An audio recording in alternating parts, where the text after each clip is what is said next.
वो था classification of element, तत्वों का वर्गीकरण। इस टॉपिक पर जो था वो बात कर रहे थे। इलेक्ट्रॉनिक कॉन्फ़िगरेशन के बेसिस पर जब हमने पीरियोडिक टेबल को डिवाइड किया तो 4 पार्ट्स में डिवाइड किया। एक कहलाए एस ब्लॉक एलिमेंट्स, सेकंड कहलाए P block elements, sorry S block elements, second थे P block elements, third D block elements और फोर्थ थे ए ब्लॉक एलिमेंट्स। ऑलरेडी कुछ प्रॉपर्टीज को जो था वो डिस्कस कर रहा था, ब्लॉक वाइज जो था प्रॉपर्टीज को एक्सप्लेन कर रहे थे। एक प्रॉपर्टी जिस ब्लॉक को हम एक्सप्लेन कर चुके वो है एस ब्लॉक और पी ब्लॉक एलिमेंट्स को जो था वो एक्सप्लेन कर चुके। लिखिएगा next heading, D block elements, D block तत्व, D block elements, D block तत्व, D block elements, D block तत्व। सेंटर में लिखिए D block elements, D block तत्व। लिखा D block elements, D block तत्व। केमिस्ट्री के अंदर अगर डी ब्लॉक एलिमेंट्स की बात करें तो आपको मालूम है कि मॉडर्न पीरियोडिक टेबल में अगर ग्रुप वाइज अगर बात की जाए, ग्रुप वाइज क्लासिफिकेशन पर बात की जाए तो टोटल कितने ग्रुप्स अवेलेबल हैं?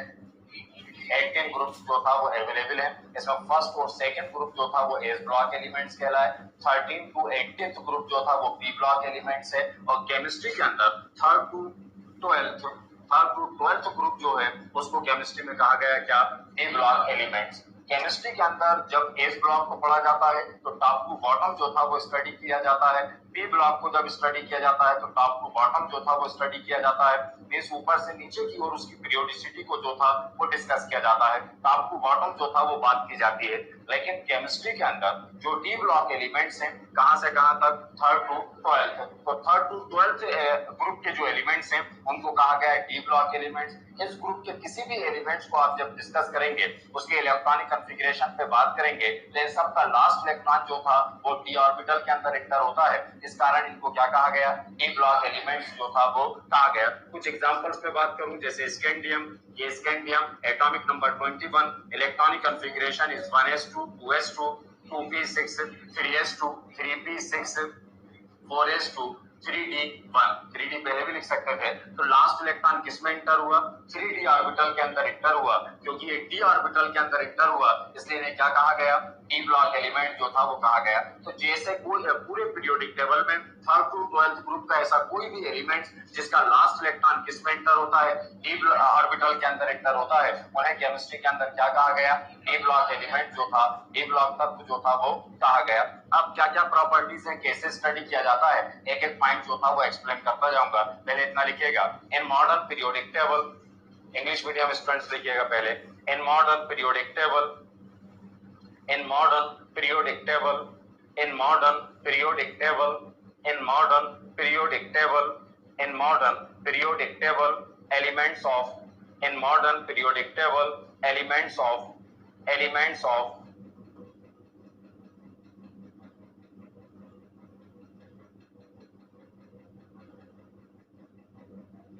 3rd to 12th group, elements of 3rd to 12th group are collectively called as, are collectively called as, are collectively called as, are collectively called as, are collectively called as, are collectively called as D block elements, are collectively called as D block elements, are collectively called as D block elements, are collectively called as D block elements, are collectively called as D block elements because last electron of these elements, because last electron, because last electron of these elements, because last electron of these elements, because last electron of these elements, because last electron of these elements, of these elements entered d orbital, entered d orbital, entered d orbital, entered d orbital, entered d orbital, entered d orbital। हमें बस समझ में chemistry में कि जहां 13 से लेके 12 तक के जितने भी ग्रुप के एलिमेंट्स हैं उनका लास्ट इलेक्ट्रॉन डी ऑर्बिटल में इंटर कर रहा है, इसलिए इनको क्या कहा गया केमिस्ट्री में? डी ब्लॉक एलिमेंट जो था वो कहा गया। ये तो डी ब्लॉक एलिमेंट्स की बात कर रहा था कि इनको डी ब्लॉक एलिमेंट्स क्यों कहा गया, और भी नाम है, पहले हिंदी में नोट कर लीजिएगा, इतना ही है ना। आधुनिक आवर्त सारणी, आधुनिक आवर्त सारणी में 13 टू आधुनिक आवर्त सारणी में 3rd to 12th ग्रुप, आधुनिक आवर्त सारणी में 3rd to 12th ग्रुप, आधुनिक आवर्त सारणी में 3rd to 12th ग्रुप में उपस्थित तत्वों, 3rd to 12th ग्रुप में उपस्थित तत्वों, 3rd to 12th ग्रुप में उपस्थित तत्वों को डी ब्लॉक एलिमेंट्स कहा जाता है, डी ब्लॉक तत्व कहा जाता है, डी ब्लॉक तत्व कहा जाता है, डी ब्लॉक तत्व कहा जाता है, क्योंकि इन तत्वों का अंतिम इलेक्ट्रॉन, क्योंकि इन तत्वों का अंतिम इलेक्ट्रॉन, क्योंकि इन तत्वों का अंतिम इलेक्ट्रॉन, क्योंकि इन तत्वों का अंतिम इलेक्ट्रॉन डी कक्षक में प्रवेश करता है, क्योंकि इन तत्वों का अंतिम इलेक्ट्रॉन डी कक्षक में प्रवेश करता है, क्योंकि इन तत्वों का अंतिम इलेक्ट्रॉन डी कक्षक में प्रवेश करता है। कोई डाउट तो नहीं है? डी ब्लॉक क्यों कहा गया, रीजन समझ में आ गया? पहले भी समझा चुका, जो एस का रीजन था, जो पी ब्लॉक का रीजन था, वही जो था वो डी ब्लॉक एलिमेंट्स का जो था वो रीजन है। प्रॉपर्टीज क्या क्या है? बहुत इंटरेस्टिंग प्रॉपर्टीज है केमिस्ट्री में। यहाँ तो केवल आपको ग्रुप वाइज जो था वो स्टडी करना है, यहाँ कोई रीजन को एक्सप्लेन नहीं करना है, लेकिन फिर भी बताता जाऊंगा आपको सब में, है ना। ये पूरा डी ब्लॉक जो था वो आपको 12th के अंदर जो था वो स्टडी किया जाना है। 12th के अंदर आपके 11th के अंदर जो सिलेबस है वो है फर्स्ट ग्रुप, सेकंड ग्रुप और 13th और 14th। लेकिन अभी आप पीरियोडिसिटी को डिस्कस कर रहे हैं, इसलिए प्रॉपर्टीज जो था वो पढ़ी जा रही है। लिखिएगा, properties of D block elements, properties of D block elements, D block तत्वों के विभिन्न गुण, properties of D block elements, D block तत्वों के विभिन्न गुण। मैंने आपसे कहा भी कि केमिस्ट्री के अंदर physical and chemical properties based on outer shell electrons, है ना। आउटर शेल इलेक्ट्रॉन किसी भी परमाणु के अंतिम कक्ष में उसके आउटर शेल में जो वैलेंसी इलेक्ट्रॉन है उसकी फिजिकल और केमिकल प्रॉपर्टीज जो था वो केवल उसी पर जो था वो डिपेंड करती हैं। तो किसी भी एलिमेंट की जो प्रॉपर्टीज हैं वो केवल किस पर डिपेंड करती हैं? आउटर शेल के इलेक्ट्रॉन्स पर डिपेंड करती हैं, अंतिम कक्ष के इलेक्ट्रॉनों पर जो था वो डिपेंड करती हैं। इसका मतलब केमिस्ट्री के अंदर सबसे ज्यादा इंपॉर्टेंस आउटर शेल के इलेक्ट्रॉन, जिनको आप वैलेंसी इलेक्ट्रॉन कहते हैं, केवल इंपॉर्टेंस जो था उन्हीं इलेक्ट्रॉन्स की है। और इसीलिए मैंने आपसे कहा था कि केमिस्ट्री के अंदर एक टर्म जो था वो इंट्रोड्यूस की गई, जिसको हिंदी में कहा जाता है सामान्य इलेक्ट्रॉनिक विन्यास और इंग्लिश में कहा जाता है जनरल इलेक्ट्रॉनिक कॉन्फ़िगरेशन। तो केमिस्ट्री के अंदर हर ग्रुप का या फिर हर ब्लॉक का एक जनरल इलेक्ट्रॉनिक कॉन्फ़िगरेशन होता है, एक सामान्य इलेक्ट्रॉनिक विन्यास होता है, जो इस बात को इंडिकेट करता है कि उसके आउटर शेल के अंदर, उसके अंतिम कक्ष के अंदर कुल कितने इलेक्ट्रॉन।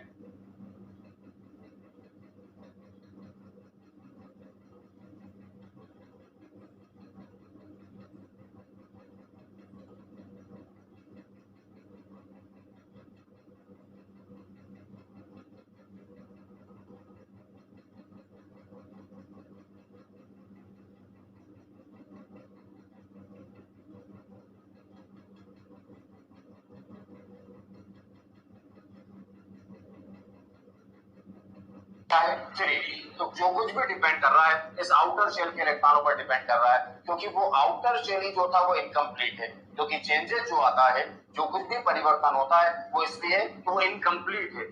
इसमें 2 होना चाहिए था, 1 ही है, इनकम्प्लीट है। उसको वो कंप्लीट करने के लिए जो एफर्ट करेगा उससे प्रॉपर्टी जो था वो डिसाइड होने वाली है। तो लास्ट ही क्यों डिसाइड करता है? अगर मान में आया आपके कि आउटर शेल के इलेक्ट्रॉन जो था वो इंपॉर्टेंस क्यों रखते हैं, इनर शेल के इलेक्ट्रॉन जो था वो इंपॉर्टेंस क्यों नहीं रखते? तो उसका सिंपल सा है कि इनर शेल जो है वो कंप्लीटली फिल्ड है, वो पूरी तरह से ऑर्बिट, तो लास्ट ऑर्बिट जो है वो क्या है?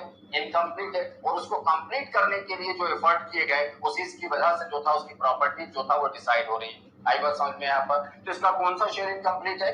Outer shell. तो केमिस्ट्री में एस ब्लॉक पढ़ा जाता है लास्ट ऑर्बिट के बेसिस पर, अंतिम कक्ष के आधार पर, लास्ट ऑर्बिट के बेसिस पर, अंतिम कक्ष के आधार पर।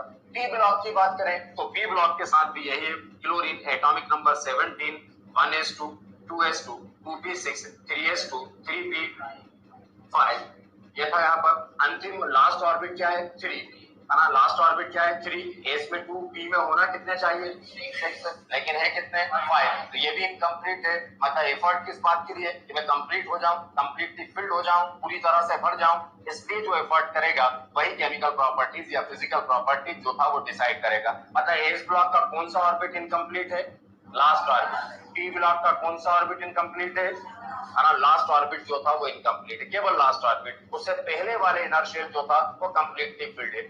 डी ब्लॉक एलिमेंट्स को केमिस्ट्री में सबसे अलग तरह से स्टडी किया जाता है, उसको स्टडी करने की अप्रोच जो था वो केमिस्ट्री के अंदर सबसे अलग होती है। ऐसा क्या है डी ब्लॉक एलिमेंट्स के अंदर कि ये एलिमेंट्स को पूरी केमिस्ट्री के अंदर पूरी पीरियोडिक टेबल से आपको अलग तरह का नेचर, अलग तरह का बिहेवियर, चाहे फिजिकल की बात की जाए या केमिकल की बात की जाए, ये पूरी तरह से डिफरेंट एलिमेंट जो है वो क्यों है। तो सारी केमिस्ट्री किसके बेसिस पर पढ़ी जाती है, आउटर शेल लास्ट ऑर्बिट के बेसिस पर पढ़ी जाती है। इसमें देखिए स्कैंडियम, इसमें लास्ट ऑर्बिट क्या है 4, इसमें लास्ट ऑर्बिट क्या है 4। अब मैं ऑर्बिट अकेले की बात करूं, कक्ष अकेले की बात करूं, तो लास्ट ऑर्बिट आपको मालूम है ये 2n² के अकॉर्डिंग देखें, अगर हम 2n² जो 10th में आपने पढ़ा, तो इसमें कितने होते हैं इलेक्ट्रॉन 2, सेकंड में कितने 8, थर्ड में कितने 18, फोर्थ में कितने 32, तो इसका लास्ट ऑर्बिट क्या है 4। टोटल कितने इलेक्ट्रॉन होना चाहिए, हाँ ये फोर्थ ऑर्बिट के अंदर, ऑर्बिट मतलब ये एसपीडी की बात नहीं कर रहा, ऑर्बिट की बात कर रहा हूं, तो फोर्थ ऑर्बिट पे टोटल कितने इलेक्ट्रॉन 32 इलेक्ट्रॉन, लेकिन है कितने 2 इलेक्ट्रॉन। कंप्लीट है या इनकम्प्लीट, इनकम्प्लीट है, अपूर्ण है, जबकि होना नहीं चाहिए, लास्ट है ना। अब उससे inner orbit, inner shell, inner valency shell, अंतर संयोजी कक्ष क्या है थर्ड में होना कितने चाहिए 18, लेकिन काउंट करो कितने हैं थर्ड में, ये 2, ये भी तो था इनर शेल है 3, ये भी 3, 2 और 6 8 और 1 9, तो होना कितने चाहिए था 18, थर्ड में 18, लेकिन है कितने। ये एक बिल्कुल अजीब बात, ये बिल्कुल कहना चाहिए केमिस्ट्री में बिल्कुल डिफरेंट बात है कि केमिस्ट्री में डी ब्लॉक एलिमेंट्स में लास्ट 2 ऑर्बिट जो था, ऑर्बिट बोल रहा हूँ फिर ऑर्बिटल नहीं बोल रहा, एसपी डीएफ नहीं बोल रहा, ऑर्बिट मतलब जो आगे नंबर है, तो केमिस्ट्री में डी ब्लॉक एलिमेंट्स के लास्ट 2 ऑर्बिट कंप्लीट होते हैं। एस ब्लॉक पढ़ा जाता है लास्ट ऑर्बिट के बेसिस पर, डी ब्लॉक पढ़ा जाता है लास्ट ऑर्बिट के बेसिस पर। याद रखिएगा हमेशा जब तक साइंस पढ़ो, डी ब्लॉक पढ़ा जाता है लास्ट 2 ऑर्बिट के बेसिस पर। क्यों, क्योंकि लास्ट 2 ऑर्बिट जो थे, लास्ट 2 शेल जो थे वो केमिस्ट्री में क्या होते हैं इनकम्प्लीट। इसका मतलब जब आपने general electronic configuration S block का दिया, उसमें केवल लास्ट ऑर्बिट के इलेक्ट्रॉनों को एग्जिबिट किया, लास्ट ऑर्बिट के इलेक्ट्रॉनों को एक्सप्लेन किया। जब आपने पी ब्लॉक एक्सप्लेन किया तो उसके भी लास्ट ऑर्बिट के इलेक्ट्रॉनों को एक्सप्लेन किया। जब केमिस्ट्री में डी ब्लॉक एलिमेंट्स का जनरल इलेक्ट्रॉनिक कॉन्फ़िगरेशन देते हैं तो NS122, लास्ट में क्या है NS, अभी आया था 4S, आया था ना 4S, एस में या तो 1 होंगे या कितने होंगे 2, लेकिन मैंने कहा कितने के बेसिस पे पढ़ा जाता है 2, मतलब लास्ट अगर 4 है तो उससे पहले वाला क्या होगा 3, अगर लास्ट 5 है तो उससे पहले वाला क्या होगा 4, अगर 6 है तो क्या होगा 5 होगा। अच्छा 4 है तो पहला क्या होगा 3, अगर 3 को 3 ना बोलूं तो 4-1 बोल सकता हूँ ना, 5 को 5 ना बोलूं तो 4-1 बोल सकता हूँ। तो इसका लास्ट ऑर्बिट वैसे बहुत सारे 3 भी हो सकता है, केमिस्ट्री में 4 चांस है डी ऑर्बिटल में, लास्ट ऑर्बिट या तो 3 होगा या 4 होगा या 5 होगा या 6 होगा, अभी तक जो एलिमेंट्स हैं पीरियोडिक टेबल। हाँ तो लास्ट क्या है एन, तो इनर शेल क्या हो जाएगा, जैसे 4 था तो इनर शेल क्या होगा 3 को क्या लिख सकते थे -1, तो लास्ट में कह रहा हूँ n है तो इनर शेल क्या हो जाएगा n-1, ये था n-1, उसमें हमेशा क्या होता है d, अभी लिखा था scandium 21 1s2 2s2 2p6 3s2 3p6, d को लिख देता हूँ, भरते बाद में फिल बाद में करते हैं, ये जानते ही है सिखा चुका 3d 4s2, s फिल करने के बाद कितना आया 3d, लास्ट ऑर्बिट क्या था 4, ये था 4 और उससे पहले वाला क्या है 3, ये हुआ 4, ये था 4 माइनस, तो मैंने इसको डिनोट कर दिया किससे n से, और 3 को डिनोट कर दिया n-1 से। एस में मिनिमम 1 मैक्सिमम 2, डी में मिनिमम कितना 1, डी में कम से कम कितना होगा सब में 1 और मैक्सिमम 10, क्योंकि डी में मैक्सिमम कितने इलेक्ट्रॉन आ सकते हैं 10। इसका मतलब जितने डी ब्लॉक एलिमेंट्स हैं अगर उनका जर्नल इलेक्ट्रॉनिक कॉन्फ़िगरेशन लिखा जाएगा तो n-1 d1 to 10 ns1 to 2, ये 2 क्यों शो किए समझ में आ गया, क्यों, क्योंकि डी ब्लॉक पढ़ते टाइम आपको पता होना चाहिए उनके आउटर 2 शेल के अंदर उनके अंतिम 2 कक्ष के अंदर कितने इलेक्ट्रॉन हैं, ये आपको टोटल टाइम पता होना चाहिए। इसे दोनों को शो कर दिया, आउटर शेल अंतिम कक्ष और इनर शेल अंतर संयोजी कक्ष, इनर वैलेंसी शेल। समझ में आया, पहला पॉइंट लिख लीजिएगा। Journal electronic configuration, first point, journal electronic configuration, journal electronic configuration, journal electronic configuration, journal electronic configuration of D block elements of D block elements of D block elements of D block elements is journal electronic configuration of D block elements is n-1 D1 to 10 ns 1 to 2 ये n-1 D1 to 10 ns 1 to 2 Hindi में D block तत्वों का सामान्य electronic विन्यास, D block तत्वों का सामान्य electronic विन्यास, ये लिख लीजिएगा, डी ब्लॉक तत्वों का सामान्य इलेक्ट्रॉनिक विन्यास n-1 D1 to 10 ns 1 to 2 होता है। डी ब्लॉक तत्वों का सामान्य इलेक्ट्रॉनिक विन्यास n-1 D1 to 10 ns 1 to 2 होता है। आगे बात समझ में, बढ़े आगे सेकंड प्रॉपर्टी पर। इसका मतलब जितने डी ब्लॉक एलिमेंट्स हैं उनके कितने शेल इनकम्प्लीट हैं, जितने भी डी ब्लॉक तत्व हैं उनके अंतिम दो कक्ष, उनके आउटर टू शेल जो था वो क्या होते हैं, इनकम्प्लीट होते हैं। ये एक सबसे खास बात है केमिस्ट्री का, और इसीलिए इनकी प्रॉपर्टी सिंपल नहीं होती। तो केमिस्ट्री में इनके आउटर टू शेल जो है, लास्ट टू ऑर्बिट जो था वो क्या होंगे, इनकम्प्लीट होंगे। बाकी सारे एलिमेंट जो है एस ब्लॉक को छोड़ दें तो बाकी जितने एलिमेंट्स हैं उनका केवल लास्ट ऑर्बिट जो था वो इनकम्प्लीट होगा, और डी के लास्ट टू ऑर्बिट लिखिएगा। Second point, last two orbit of d block elements, last two orbit of d block elements, last two orbit of d block elements, last two orbit of d block elements are incomplete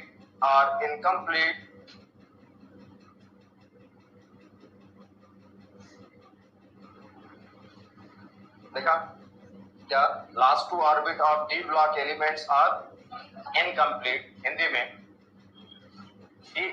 D block तत्वों के अंतिम दो कक्ष, D block तत्वों के अंतिम दो कक्ष, डी ब्लॉक तत्वों के अंतिम दो कक्ष, डी ब्लॉक तत्वों के अंतिम दो, डी ब्लॉक तत्वों के अंतिम दो कक्ष, कक्ष बोल रहा हूं ध्यान रखिएगा, ऑर्बिट, अंतिम दो कक्ष अपूर्ण होते हैं, अंतिम दो कक्ष अपूर्ण होते हैं। देखा इतना। अब केमिस्ट्री में अगर इनकी पोजीशन की बात की जाए, इनकी स्थिति की बात की जाए, तो सबसे पहले आपको एस ब्लॉक दिखाई देता है, इसके बाद केमिस्ट्री में डी ब्लॉक है, और लास्ट के अंदर जो है वो क्या है, पी ब्लॉक, और सेपरेटली जो था वो ए ब्लॉक जो था वो रखा गया। तो केमिस्ट्री में सबसे पहले एस ब्लॉक, ये है फर्स्ट टू सेकेंड ग्रुप है, यहाँ पर डी ब्लॉक के अंदर 3rd to 12th ग्रुप है, और यहाँ पर 13 to 18, इसके बारे में हम ऑलरेडी बात कर चुके हैं। अभी बात कर रहा हूँ डी ब्लॉक। तो केमिस्ट्री में अगर हम सीक्वेंस की बात करें, अगर हम ऑर्डर की बात करें, अगर हम क्रम की बात करें, तो पहले एस ब्लॉक था, फिर आना चाहिए था क्या, डी ब्लॉक, और फिर आना चाहिए था डी ब्लॉक। लेकिन अगर एक्चुअल में आप पीरियोडिक टेबल में देखेंगे तो सबसे पहले एस ब्लॉक है, फिर आना चाहिए था पी, लेकिन आ क्या गया, डी ब्लॉक एलिमेंट जो था वो आ गए। ऐसा क्यों है कि इनको केमिस्ट्री में एस और पी के बीच में क्यों रखा गया, इनको बीच में जो था वो क्यों, पोजीशन जो था वो यहाँ पर क्यों अवेलेबल है ये, जबकि होना किसके बाद चाहिए था। केमिस्ट्री के अंदर ये जो डी ब्लॉक एलिमेंट्स हैं, इनकी कोई भी प्रॉपर्टीज उस डी ब्लॉक डी ग्रुप की नहीं है। आप किसी भी प्रॉपर्टीज को डिस्कस करें, अगर मैंने कहा कि D block elements metallic character show करते हैं, धात्विक गुण दर्शाते हैं, तो ये कैरेक्टर इनके पास इनका खुद का कैरेक्टर नहीं था। ऐसा लगता है ये किसी से इन्फ्लुएंस हुए कि अगर आप पास में बार बार अपने इसी फ्रेंड के साथ सुबह से शाम तक रहते हैं तो 100% कुछ ना कुछ कैरेक्टर आपके अंदर ऐसे आ जाएंगे, आप कुछ ना कुछ इस तरह से इन्फ्लुएंस हो जाएंगे उससे कि आप उसका कुछ ना कुछ कैरेक्टर जो था वो आप में दिखाई देता। बोलते हैं ना संगत का असर होता है ना, तो सोच समझ कर सोचना चाहिए कि किन के साथ उठते हैं, किन के साथ बैठते हैं। वो इफेक्टिव नहीं होता, वो पता तब चलता है। वो हम कहते हैं ना कि कई बार स्टडी करते जाते हैं, है ना। हमारे यहाँ खासतौर से एमपी के अंदर जिस क्राइटेरिया को, जिस लोकेलिटी को आप बिलोंग करते हैं, है ना, मैंने यहाँ पर देखा यहाँ सक्सेस रेशो बहुत कम है। इस अगर हम रीजन की बात करें, एमपी के अंदर रीजन की बात करें, तो कॉम्पिटिशन एग्जाम्स के अंदर अच्छे बच्चों का जो सक्सेस रेशो है वो क्या है, बहुत कम है, बहुत कम है, क्योंकि उनको लगता है यहाँ पर किसी तरह का कुछ काउंसलिंग वगैरह स्कूल्स के अंदर किसी तरह का कि उसको एक ट्रैक पर जो था बच्चे को लाया जाता हो, ये पूरा कंप्लीट पैकेज होता है। साइंस जो कंप्लीट पैकेज है ना, मैथमेटिक्स पढ़ना, फिजिक्स स्टडी या फिर जो भी आपका केमिस्ट्री, फिजिक्स, मैथमेटिक्स या कोई दूसरे सब्जेक्ट की स्टडी करने का ये बिल्कुल कतई मतलब नहीं है कि आप किसी चीज को या किसी एग्जाम की तैयारी कर रहा है, किसी सक्सेस पर जो था वो जा रहा है। आप कुछ तो भी किन्हीं लोगों के साथ बैठते, किसी के साथ उठते बैठते हैं, है ना, सुबह से शाम तक घर के अंदर जो था वो आप हो सकता है बहुत बेहतर बिहेव करते हो अपने पेरेंट्स के साथ में, अपने सामने, उनके मम्मी पापा के सामने, लेकिन एक्चुअल में आपकी पहचान तभी होती है जब आपको कोई देख नहीं रहा होता, है ना, कि जब आपका होल्ड, आपके टीचर्स का होल्ड आपके ऊपर नहीं है, आपके पेरेंट्स का होल्ड आपके ऊपर नहीं है। 17-18 सालों तक आप सिलेक्टिव हुए ही नहीं, आपको पता ही नहीं चला, आपको लग रहा था मैं तो बहुत बेहतर हूँ, मेरा पास वाला कुछ तो भी बोलता था, कुछ तो भी वर्डिंग इस्तेमाल करता था, कुछ तरह के भी शब्दों का इस्तेमाल करता था, आप उनके बीच, आप अपनी पीठ केवल इस बात से थपथपा रहे थे क्या ना मैं तो बेहतर हूँ, मैं तो कुछ भी नहीं कर रहा, साथ रहता हूँ तो क्या फर्क पड़ता है।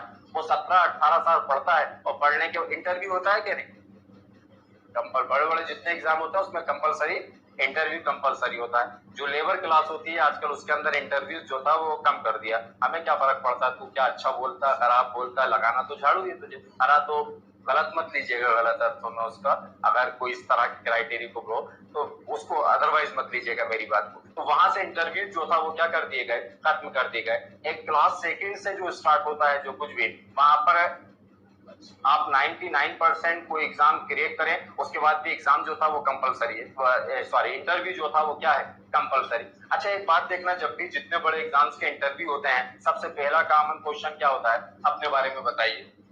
अरे नालायक, सामने जो था वो रिज्यूम रखा हुआ है हमारा, बायोडाटा रखा हुआ है, इतनी 50 बार फॉर्म भरवा लिया, उसमें 50 बार हमसे अपना नाम लिखवा लिया, नीचे 50 बार पिताजी का नाम लिखवा लिया, 50 बार मम्मी का नाम लिखा लिया, पूरी घर की हिस्ट्री पूरी ले चुके, लेकिन आप जैसे ही बैठे सबसे पहले आपसे कहा बताइए अपने बारे में बताइए।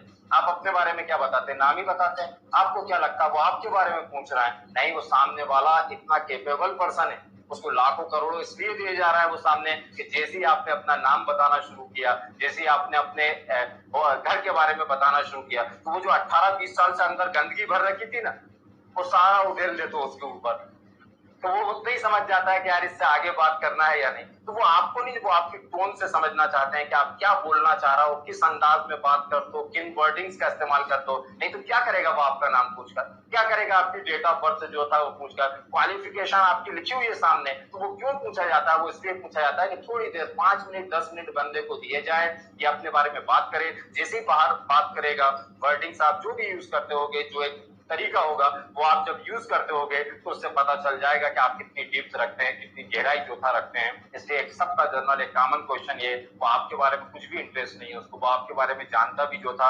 उसको इंटरेस्ट ही नहीं है, सुन भी नहीं रहा होगा, वो कुछ और देख रहा होगा, आपका बोलने का अंदाज देख रहा होगा, वर्डिंग्स पे ध्यान दे रहा होगा, आपकी पर्सनालिटी पर जो था वो ध्यान दे रहा होगा, आपका बॉडी पोज पर जो था वो ध्यान दे रहा होगा, आपके बैठने के तरीके पर, हर तरह के आपके कलर चॉइस पर जो था वो ध्यान दे रहा होगा, आपने कंघी किस तरह की हुई है, ये इतना सा वो है।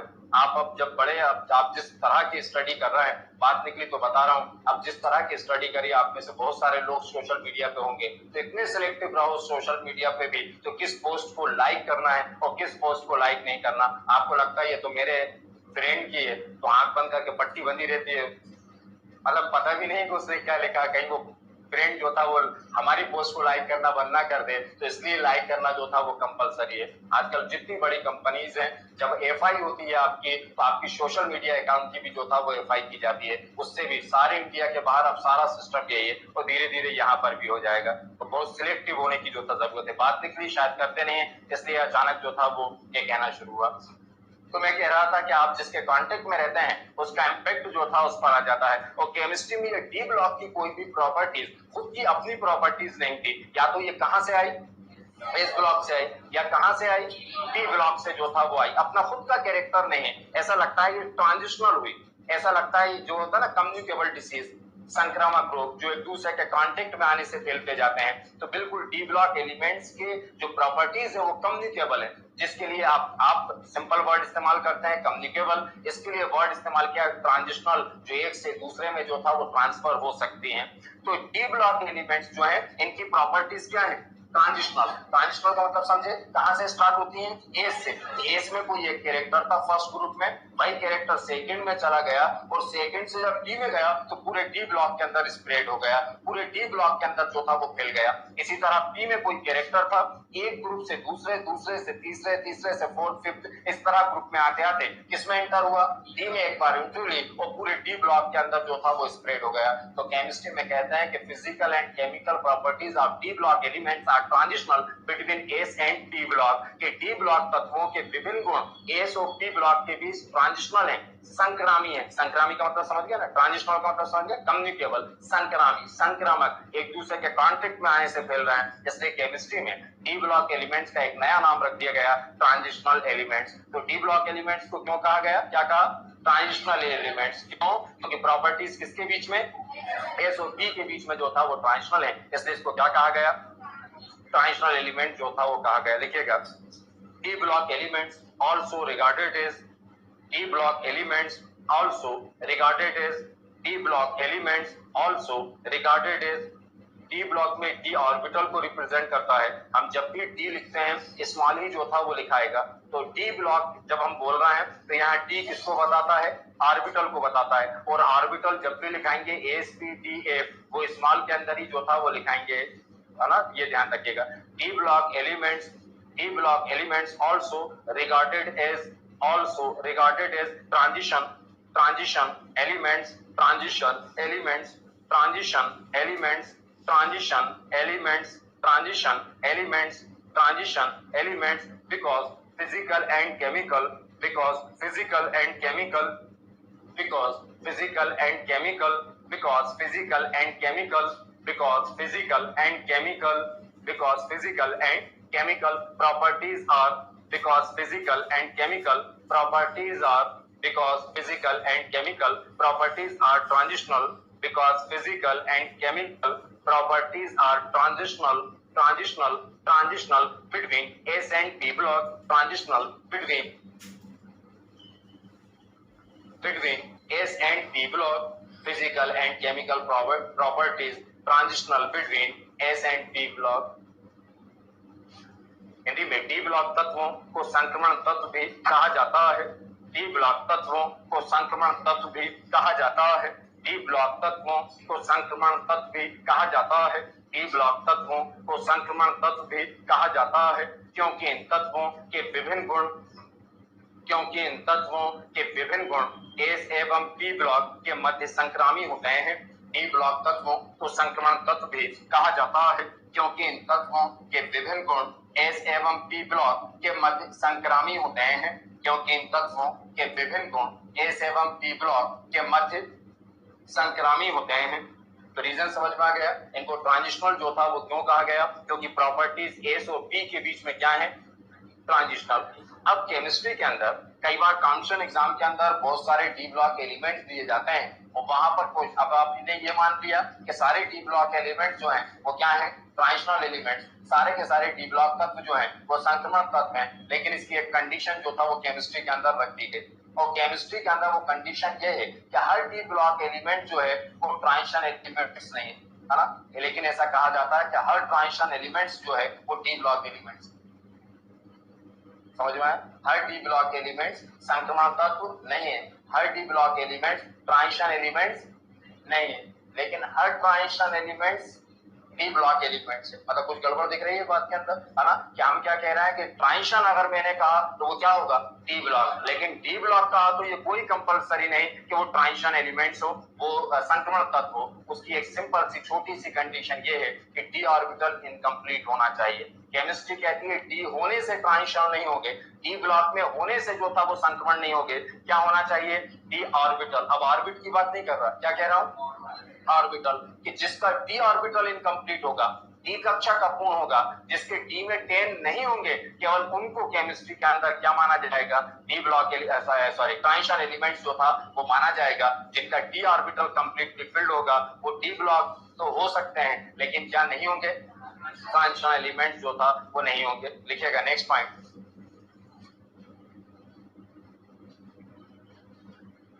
d orbital of transitional elements, d orbital of transitional elements, d orbital of transitional elements, d orbital of transitional elements, d orbital of transitional elements is incomplete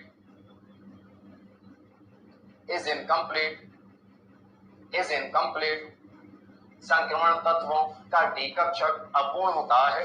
Hindi में संक्रमण तत्वों का डी कक्षक अपूर्ण होता है, संक्रमण तत्वों का डी कक्षक अपूर्ण होता है, संक्रमण तत्वों का डी कक्षक अपूर्ण होता है। अब केमिस्ट्री के अंदर अगर 3D सीरीज की बात करूं तो इसमें लास्ट एलिमेंट आता है जिंक 30, इसके बाद 4D सीरीज पूरी पीरियोडिक टेबल में ट्रांजिशन मेटल्स को, डी ब्लॉक एलिमेंट्स को 4 सीरीज में जो था वो डिवाइड किया गया।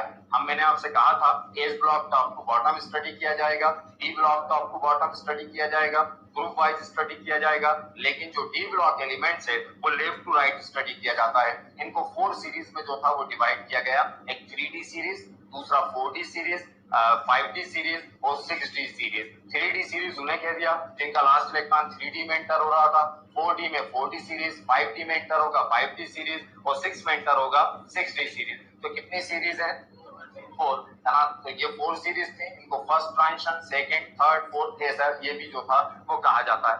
मैं कह रहा था फर्स्ट ट्रांजिशन सीरीज का लास्ट आप देखोगे तो 21 से स्टार्ट होता है और 30 पर जो था वो फिनिश हो जाता है, 30 पर फिनिश हो गया। इसके बाद इसमें लास्ट जो है वो जिंक है। सेकंड 4D सीरीज का लास्ट है कैडमियम 40 है, और फिर 5D सीरीज का लास्ट एलिमेंट है मरकरी 80। ये था। जब आप इनका इलेक्ट्रॉनिक कॉन्फ़िगरेशन लिखते हैं तो पूरा ना लिखकर लास्ट का बताऊं तो ये लिखाएगा 3D10 4s2, ये लिखाएगा 4D10 5s2, ये लिखाएगा 5D10 6s2।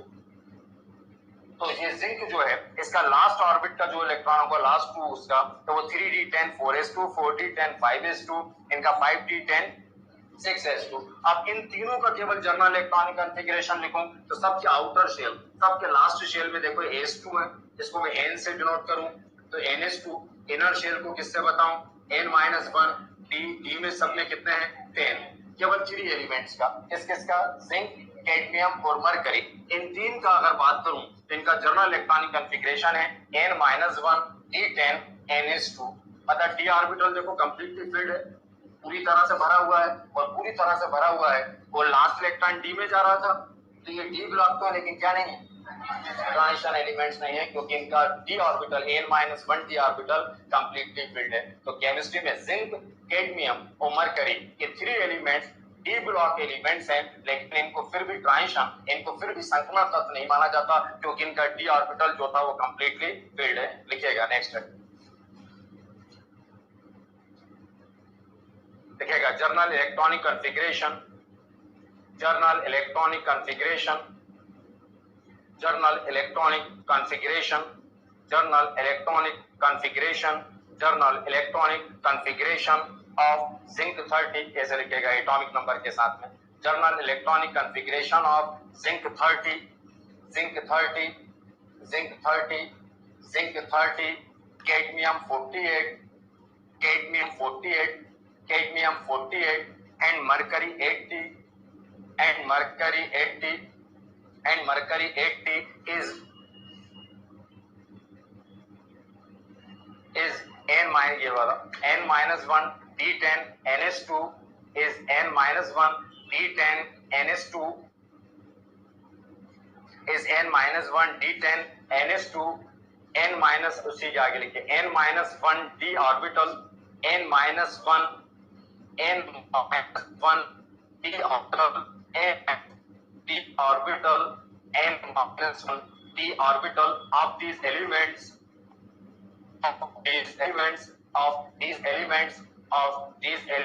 is complete filled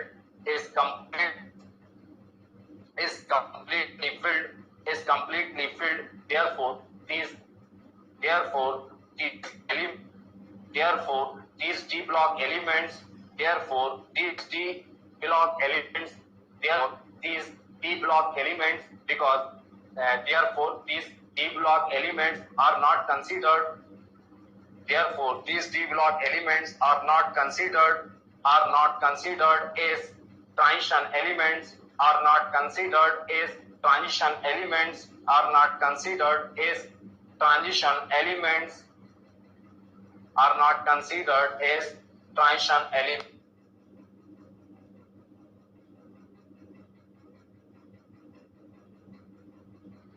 transition elements की तरह जो था वो एक कंसीडर जो था वो नहीं कर रहा, मतलब डी ब्लॉक है लेकिन फिर भी क्या नहीं माना जाएगा केमिस्ट्री में, ट्रांजिशन एलिमेंट जो था वो नहीं माना जाएगा। हिंदी में नोट कर लीजिएगा, जिंक 30 कैडमियम 48, जिंक 30 कैडमियम 48 एवं मरकरी 80, जिंक 30 कैडमियम 48 एवं मरकरी 80 का सामान्य इलेक्ट्रॉनिक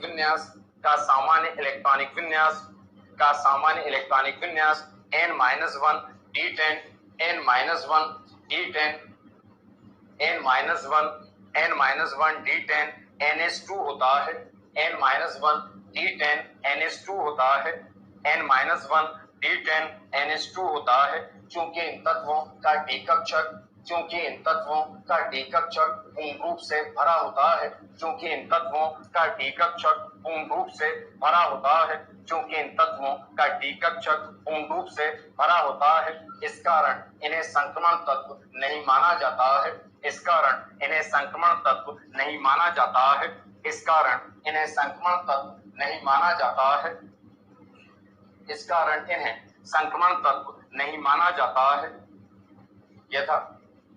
नेक्स्ट प्रॉपर्टी की बात करें तो केमिस्ट्री के अंदर जैसे एस ब्लॉक के अंदर फर्स्ट ग्रुप की बात करें तो इनका ऑक्सीडेशन स्टेट, इनकी वैलेंसी जो है +1 है, मतलब ये केवल +1 इलेक्ट्रॉन, मतलब 1 इलेक्ट्रॉन जो था वो डोनेट करते हैं। सेकेंड ग्रुप में आए तो उसका एक फिक्स्ड ऑक्सीडेशन नंबर था, +2 जो था उनकी ऑक्सीडेशन स्टेट थी। लेकिन केमिस्ट्री के अंदर जो डी ब्लॉक एलिमेंट्स हैं ये वेरिएबल ऑक्सीडेशन स्टेट शो करते हैं, मतलब एलिमेंट एक होता है लेकिन एक ही एलिमेंट की कई तरह की ऑक्सीडेशन स्टेट जो था वो होती हैं। जैसे अगर स्कैंडियम से स्टार्ट करूं, scandium 21, titanium, palladium, chromium, manganese, iron, cobalt, nickel, copper और जिंक, ये 3D सीरीज है। तो डी ब्लॉक को कितनी सीरीज में बांटा गया?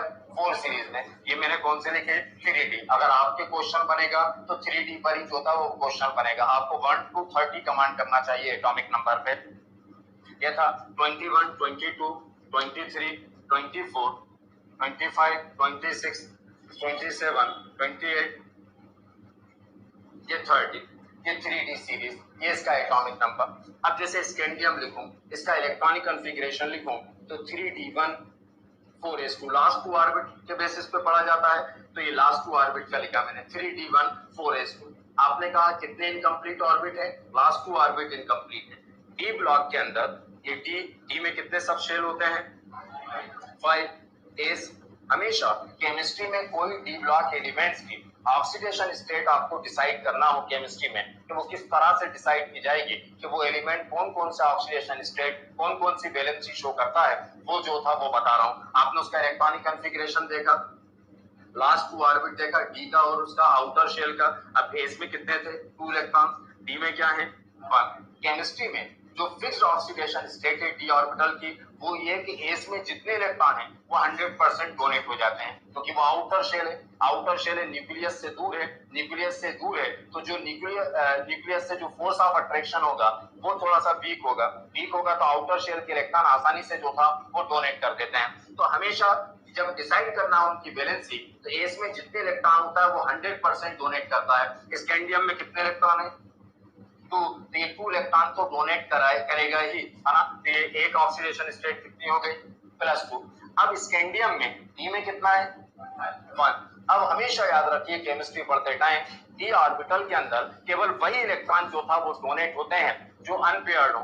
पेयर्ड इलेक्ट्रॉन कभी डोनेट नहीं होते, क्योंकि वहां से उन इलेक्ट्रॉन को डोनेट कराने के लिए बहुत ज्यादा एनर्जी जो था वो रिक्वायर्ड है, तो केवल कौन से इलेक्ट्रॉन डोनेट होंगे? अनपेयर्ड। तो ये तो अनपेयर्ड इलेक्ट्रॉन है, मतलब ये भी डोनेट कर सकता है। अगर ये भी डोनेट करेगा तो इसका मतलब ये नहीं कि अकेला डोनेट करेगा, यहाँ तक पहुंचने के लिए पहले उसको ये भी डोनेट करना पड़ेगा, क्योंकि आउटर शेल तो ये है। तो टोटल कितने हो जाएंगे? 3। तो 2 अकेला डोनेट कर सकता था, उसकी मर्जी थी, लेकिन चाहता तो 3 भी जो था वो डोनेट कर सकता था। तो स्कैंडियम एलिमेंट एक है, लेकिन ऑक्सीडेशन स्टेट 2 हो गई। H+2 वाले कंपाउंड भी बनाएगा और +3। टाइटेनियम पर अगर मैं आता तो केमिस्ट्री के अंदर टाइटेनियम का इलेक्ट्रॉनिक कॉन्फ़िगरेशन हो जाता 3d2 4s2। अब एस में कितने हैं? 2। डी में कितने हैं? हुंसला पढ़ा है आपने, और प्रीवियस चैप्टर में जो था आपने हुंसला पढ़ा। हुंसला में इलेक्ट्रॉन कैसे फिल किए जाते हैं? पार्शियली फिल किए जाते हैं, एक एक करके भरा जाता है। डी में 2 मतलब 1 2, थर्ड भी यहाँ आएगा, फोर्थ भी यहाँ आएगा, फिफ्थ भी यहाँ आएगा, फिर बाद में पेयरिंग स्टार्ट होती है, युग्म बनता है। यही पढ़ा था हुंसला में। हाँ, तो अब क्या S2 डोनेट करेगा ये, तो टाइटेनियम का एक ऑक्सीडेशन स्टेट क्या हो जाएगा? ये अनपेयर्ड इलेक्ट्रॉन है। अगर इससे भी ये भी डोनेट हुआ तो कितना हो जाएगा? +3। और ये भी अनपेयर्ड है, अगर चाहे तो ये भी डोनेट करेगा तो टाइटेनियम एलिमेंट एक है, लेकिन 3 ऑक्सीडेशन स्टेट शो करेगा, +2 +3 +4, ऐसी सबकी बढ़ती जाएंगी। समझ में आया? तो केमिस्ट्री के अंदर D block elements variable oxidation state show करते हैं, मतलब हर एलिमेंट की केवल एक से ज्यादा स्टेट, एलिमेंट्स की एक से ज्यादा ऑक्सीडेशन स्टेट है।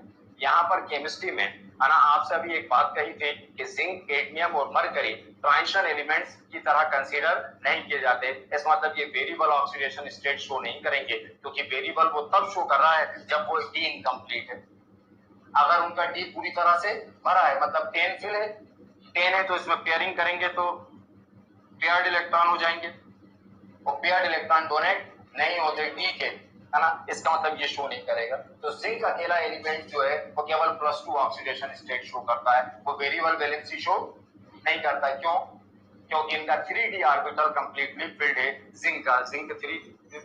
तो ये जो था वो वेरिएबल ऑक्सीडेशन शो नहीं करता, केवल इसकी ऑक्सीडेशन स्टेट कितनी है?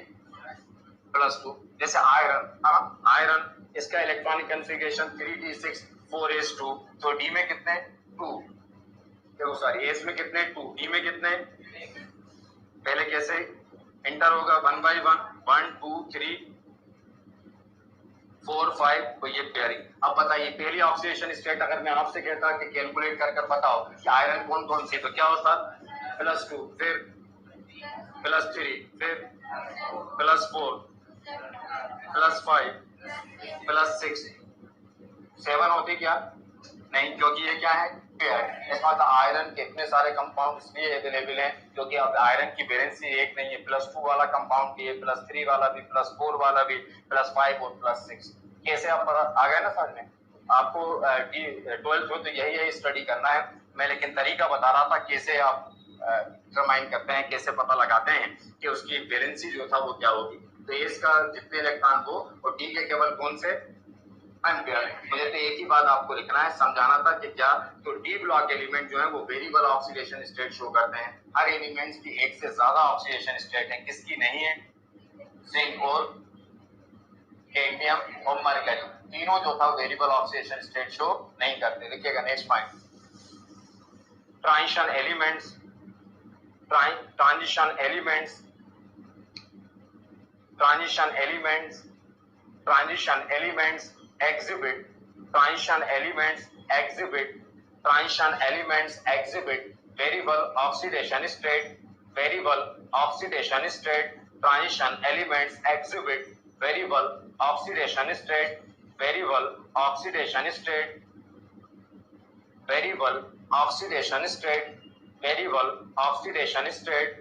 हिंदी में संक्रमण तत्व परिवर्ती संयोजकता दर्शाते हैं, संक्रमण तत्व परिवर्ती संयोजकता दर्शाते हैं, संक्रमण तत्व परिवर्ती संयोजकता दर्शाते हैं, संक्रमण तत्व परिवर्ती संयोजकता दर्शाते हैं।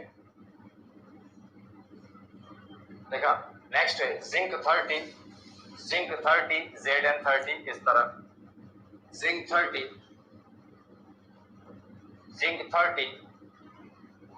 नेक्स्ट पॉइंट लिखिएगा जिंक 30, ये zinc 30, Zinc 30 exhibit only +2 oxidation state. Zinc 30 exhibit only +2 oxidation state. Zinc 30 exhibit only +2 oxidation state. Hindi में जिंक 30 केवल +2 ऑक्सीकरण संख्या दर्शाता है।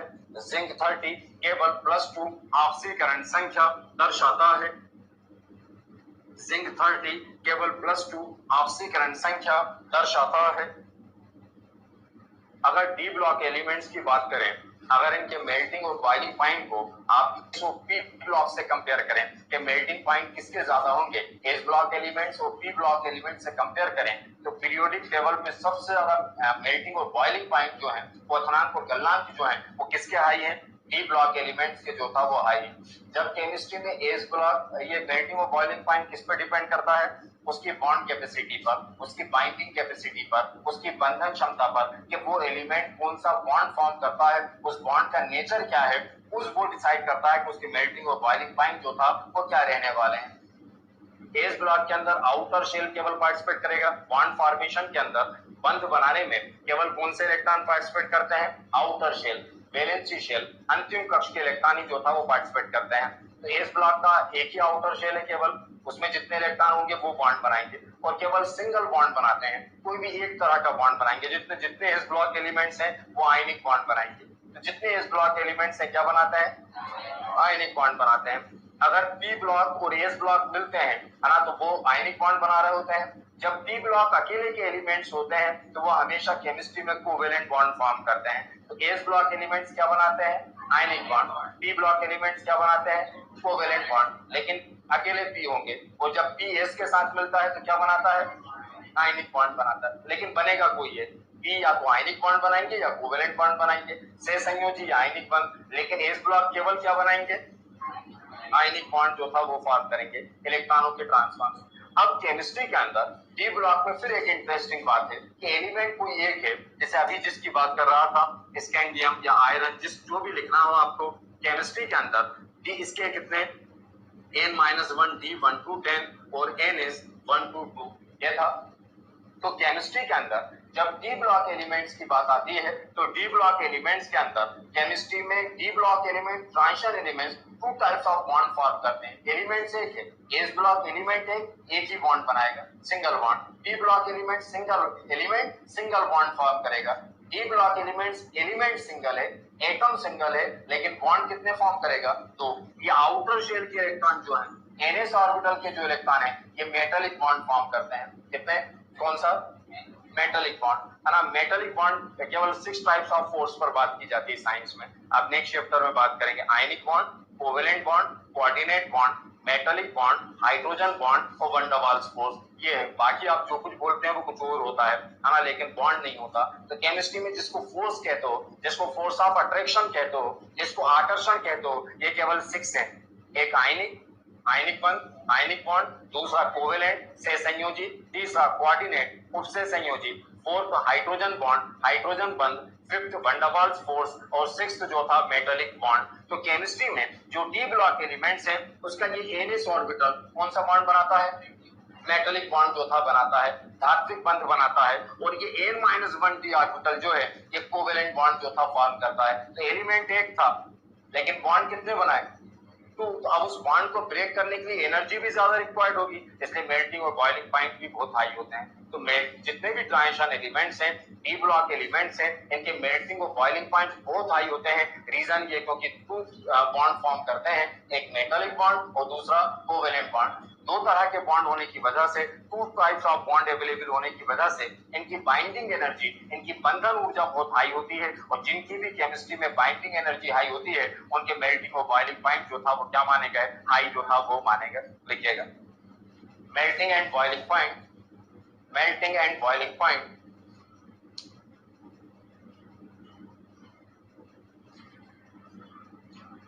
melting and boiling points, melting and boiling points of d block elements,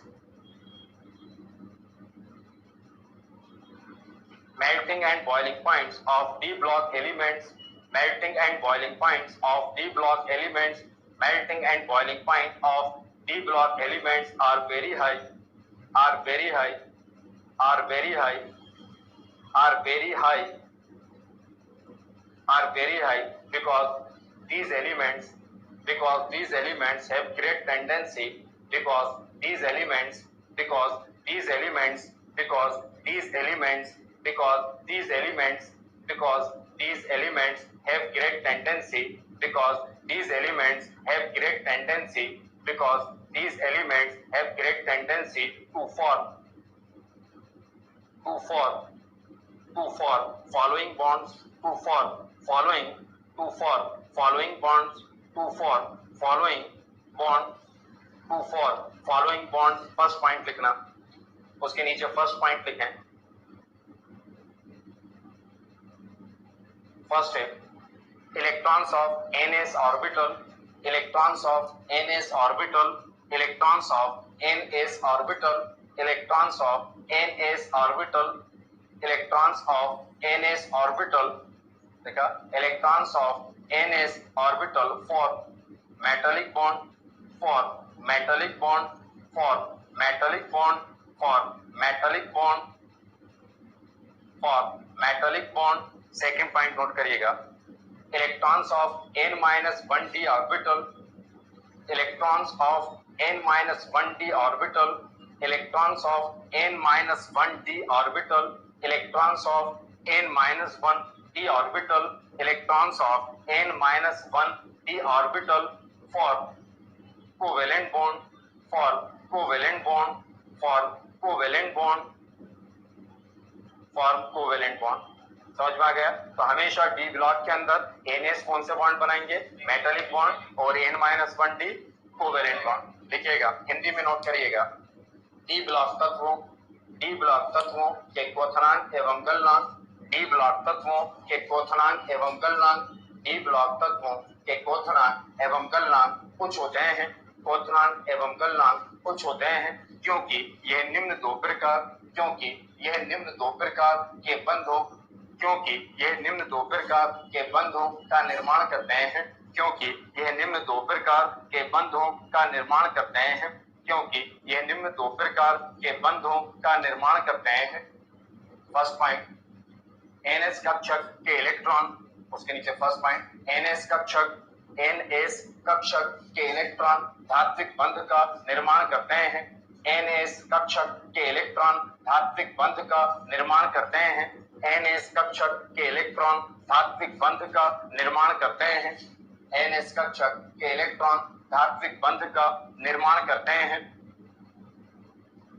second point, n-1d orbital, n-1d कक्षक के electron, n-1d कक्षक के electron से संयोजी बंध का निर्माण करते हैं, n-1d कक्षक के इलेक्ट्रॉन से संयोजी बंध का निर्माण करते हैं, से संयोजी बंध का निर्माण करते हैं. देखा, जितने भी डी ब्लॉक एलिमेंट्स हैं, ज्यादातर ट्रांजिशन मेटल्स की अगर बात करें, जिनका डी ऑर्बिटल इनकम्प्लीट है, जिनके डी ऑर्बिटल में 10 इलेक्ट्रॉन नहीं है, सबके सब मेटल्स और उनके आयंस, ज्यादातर आयंस या मेटल की बात की जाए तो सबके सब कलर्ड होते हैं, सबके सब रंगीन होते हैं. याद करें, मैंने बताया था आपसे केमिस्ट्री में कि हमेशा कलर और मैग्नेटिक प्रॉपर्टी, अगर आप पैरामैग्नेटिक कैरेक्टर पर बात करते हैं, चुंबकीय गुण पर बात करते हैं और कलर्ड और कलरलेस होने की बात करते हैं, तो आपको केवल इतना देखना होता है कि आप उसका इलेक्ट्रॉनिक कॉन्फ़िगरेशन पर बात करें, उसका इलेक्ट्रॉनिक कॉन्फ़िगरेशन जो था उसको इलेक्ट्रॉनिक फॉर्म में आप उसको डिस्ट्रीब्यूट करें, इलेक्ट्रॉनिक कॉन्फ़िगरेशन लिखें, उसका इलेक्ट्रॉनिक विन्यास लिखें, और अगर सारे इलेक्ट्रॉन पेयर्ड हैं तो वो डायमैग्नेटिक होगा, मैग्नेट की तरफ अट्रैक्ट नहीं होगा, पहली बात. दूसरा, वो कलरलेस होगा, कलरलेस होगा मतलब कोई कलर शो नहीं करेगा. अगर किसी एटम में एक सिंगल इलेक्ट्रॉन भी है, अब वो अनपेयर्ड है, पेयर्ड नहीं है, अनपेयर्ड है, तो उसमें दो कैरेक्टर अपने आप आ जाते हैं साइंस के अंदर. एक कलर्ड होगा, वो कोई ना कोई कलर शो करेगा, और दूसरा पैरामैग्नेटिक होगा, अनुचुंबकीय होगा, मतलब मैग्नेट की तरफ क्या होगा, अट्रैक्ट जो था वो होगा. तो आपने अभी कहा कि जो ट्रांजिशन एलिमेंट्स होते हैं उनका डी ऑर्बिटल इनकम्प्लीट है. इनकम्प्लीट मतलब 10 नहीं है, 10 नहीं है तो 100% अनपेयर्ड इलेक्ट्रॉन होगा. पेयर्ड कब होते हैं? जब 10 होते तो वो पेयर्ड होते, अगर 10 नहीं है तो अनपेयर्ड होगा, और अनपेयर्ड होगा तो कलर्ड भी होगा और पैरामैग्नेटिक भी होगा। देखें next point, transition metals,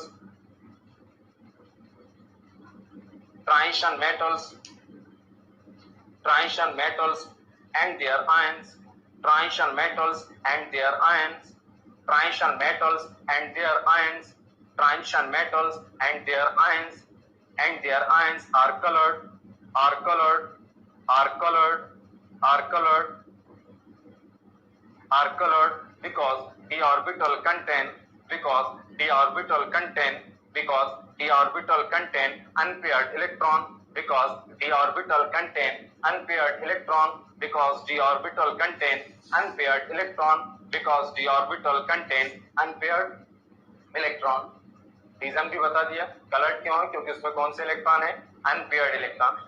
Hindi में संक्रमण धातु एवं उनके आयन रंगीन होते हैं, संक्रमण धातु एवं उनके आयन रंगीन होते हैं, संक्रमण धातु एवं उनके आयन रंगीन होते हैं क्योंकि इनके डी कक्षक में, क्योंकि इनके डी कक्षक में अयुग्मित इलेक्ट्रॉन उपस्थित रहते हैं। संक्रमण धातु एवं उनके आयन रंगीन होते हैं क्योंकि इनके डी कक्षक में अयुग्मित इलेक्ट्रॉन उपस्थित रहते हैं, क्योंकि इनके डी कक्षक में अयुग्मित इलेक्ट्रॉन उपस्थित रहते हैं। जितने डी ब्लॉक एलिमेंट्स हैं सब मेटलिक कैरेक्टर शो करते हैं। जैसे पी ब्लॉक में मेटल भी है, नॉन मेटल भी है और सब मेटल भी है, धातु भी है, उपधातु भी है और अधातु भी है। एस ब्लॉक के अंदर हाइड्रोजन नॉन मेटलिक कैरेक्टर जो था वो शो करता है, गैस है ना। तो सब जगह कुछ ना कुछ इस तरह का कैरेक्टर मिलेगा कि हर तरह के एलिमेंट्स, लेकिन पूरे डी ब्लॉक में जितने एलिमेंट्स हैं सब मेटलिक हैं। रीजन, जितने डी ब्लॉक हैं उनके आउटर शेल में 1 या 2 इलेक्ट्रॉन है, और जिस किसी के आउटर शेल में 1 या 2 इलेक्ट्रॉन होते हैं उनके पास एक ही चांस होता है इलेक्ट्रॉन को डोनेट करना, और जो कोई इलेक्ट्रॉन को डोनेट करता है वो मेटलिक कैरेक्टर जो था वो शो करता है। लिखेगा D block elements are metallic in character, D block elements are metallic in character, D block elements are metallic in character, D block elements are metallic in character, D block तत्व धात्विक गुण दर्शाते हैं, D block तत्व धात्विक गुण दर्शाते हैं, D block तत्व धात्विक गुण दर्शाते हैं। ये बता रहा था डी ब्लॉक एलिमेंट्स। इसमें ए ब्लॉक पर और बात करूंगा और फिर इसका लास्ट सेक्शन स्टार्ट करेंगे इस टॉपिक का, पीरियोडिसिटी। कुछ प्रॉपर्टीज जो आपको स्टडी करना है पीरियोडिक टेबल के बेसिस पर, उनमें क्या पीरियोडिसिटी पढ़ने का मतलब है तो आपको बॉटम स्टडी करने पर क्या चेंजेस आएंगे और लेफ्ट टू राइट मूव करने पर क्या चेंजेस आएंगे, इस पर जो था वो हम बात करेंगे। Thank you.